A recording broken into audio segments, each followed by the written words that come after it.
Father, we praise, glorify, magnify, and exalt your holy name as we come to give a commentary on this week's Torah portion. We thank you for those who have participated and read the portions, Lord God, and said the blessings. We pray, Lord, that you would truly anoint and bless each and every one of them to accomplish your will in their lives. In Yeshua's name, amen.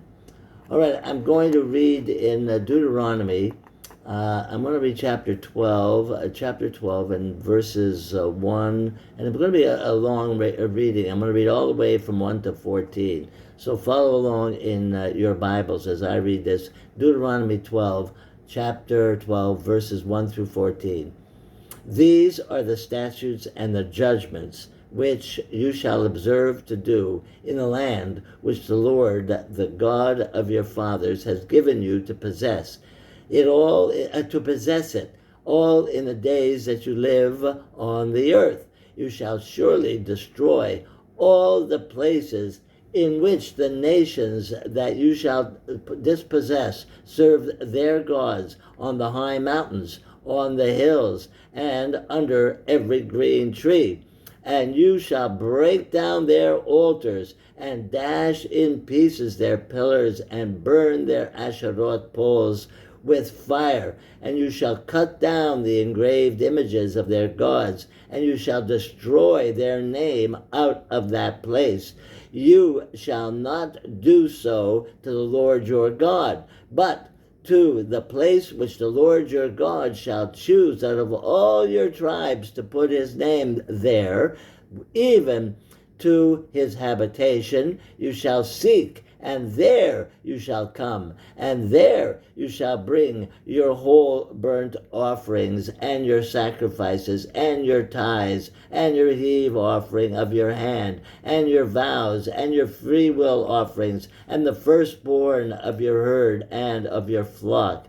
And there you shall eat before the Lord your God, and you shall rejoice in all that you put your hand to, you and your household, in which the Lord your God has blessed you. You shall not do after all the things that we do here this day, every man whatever is right in his own eyes. For you have not yet come to the rest and to the inheritance which the Lord your God gives you. But when you go over the Jordan and dwell in the land which the Lord your God causes you to inherit, and he gives you rest from all your enemies round about, so that you dwell in safety, then it shall happen that to the place which the Lord your God shall choose to cause his name to dwell there, there shall you bring all that I command you, your whole burnt offerings, and your sacrifices, your tithes, and your heave offering of your hand, and your choice vows, which you vowed to the Lord. You shall rejoice before the Lord your God, you and your sons and your daughters, and your men servants, and your maid servants, and the Levite who is within your gates, because he has no portion nor inheritance with you. Take heed to yourself that you do not offer your burnt offerings at every place that you see, but in the place which the Lord shall choose in one of your tribes, there you shall offer your burnt offerings, and there you shall do all that I command you. Thank you, Lord, for your word. Now, the place the Lord, of course, we all know, ultimately chose to put his name was Jerusalem. Specifically, the mountain where it's believed Abraham was going to offer up Isaac, his son. The place where eventually the temple was built. Now, the Lord did not want the children of Israel to make their burnt offerings in any location, because he did not want them to copy the practices of the heathen nations that they were going to dispossess. After all, these nations were being driven out because of their idolatrous practices of sacrificing on high places to their demon gods. Plus, the children of Israel were commanded to destroy all the places upon which the heathens made offerings to their non-gods. Also, by insisting on one central location for worship and bringing offerings, it ensured a unity of worship for the whole nation. Each person or tribe would therefore not be doing their own thing, but rather everyone would have a singleness of mind by worshiping and offering at the same location. Now, sadly, fragmented worship eventually took over the children of Israel anyway. It all began when the Lord, due to the people's disobedience, divided the nation of Israel into two. It was then that the northern kingdom, in their pride and in their arrogance, started worshiping and sacrificing to strange gods in locations they chose. Now, the temple in Jerusalem, where God chose offerings to be made, no longer exists. It was destroyed. Now, since the advent of Yeshua, well, it's no longer necessary. And that's why it was destroyed, because we no longer need a central place to bring our offerings. See, prophesying of our age, the age that we're living in now, Yeshua said to the Samaritan woman, if you remember the woman that he met at the well, he said, and I'm going to read in John 4, verse 21 through 24, John 4, 21 through 24, Yeshua said to her, "Woman, believe me, an hour is coming where neither in this mountain nor in Jerusalem you shall worship the Father. You worship that which you do not know. We worship that which we know, for salvation is from the Jews. But an hour is coming, and now is, when the true worshipers shall worship the Father in spirit and in truth. For such people the Father seeks to be his worshipers.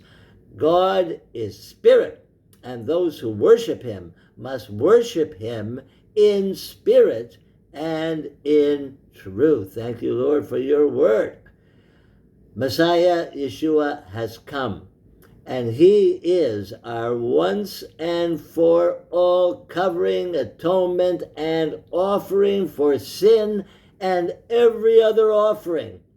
See, the temple and its system of burnt offerings for sin and other offerings are no longer necessary. See, there is no reason now to meet in a central place to make offerings. Instead, we meet now around a central person, the Lord Yeshua. And we know that the Lord Yeshua is everywhere. In fact, he lives inside of us through the Holy Spirit. So as Messianic believers, no longer it no longer matters what country we're from, what state we live in that country, what province, what town, what city we live in. It makes absolutely no difference. We all meet around Yeshua. That's who we meet around today. However, I want us still to remember something very important. Take a look at Hebrews. Hebrews chapter 10, verse 24 through 25. Hebrews chapter 10, 24 through 25. And let us consider how to stimulate one another to love and good deeds, not forsaking our own assembling together, as is the habit of some, but encouraging one another, and all the more as we see the day dawning near. So we see that we still need to meet together as a congregation for corporate fellowship, for encouraging one another, for stimulating one another, and for doing good deeds together. We still need to meet as a congregation, and we still need to have corporate worship as a family. Hallelujah.